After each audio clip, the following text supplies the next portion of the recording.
Роман, тут Они хотят съесть. Смотри, Роман, ты правильно все говоришь, но тут ситуация усложняется на данный момент тем, что в Украине уникальная ситуация по социологии, как избиратели, половина еще не определились, за кого, так и олигархи, ключевые олигархи, половина не определились за кого. И пока на кого нажать свои телересурсы, на кого нажать свои кнопки, кому поставить барьер, сказать, ну там 2 минуты телерекламы продадим. Значит, чувство самосохранения работает. Ну да, но они понимают очень четко, что надо бы поставить на какого-то кандидата, который не будет пророссийский.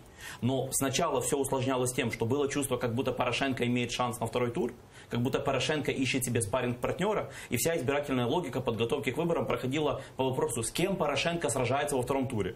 Последние социологические опросы показывают разгром Порошенко и выход во второй тур кого угодно. Разные опросы показывают разные конфигурации. Надежно там держится только Тимошенко. Часть олигархов вообще считает Тимошенко пророссийским кандидатом. Часть, наоборот, считает своим в Украине.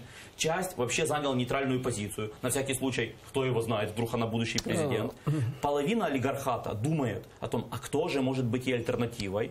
Подбирает кандидата. И тут сложность вмешательства в наши выборы.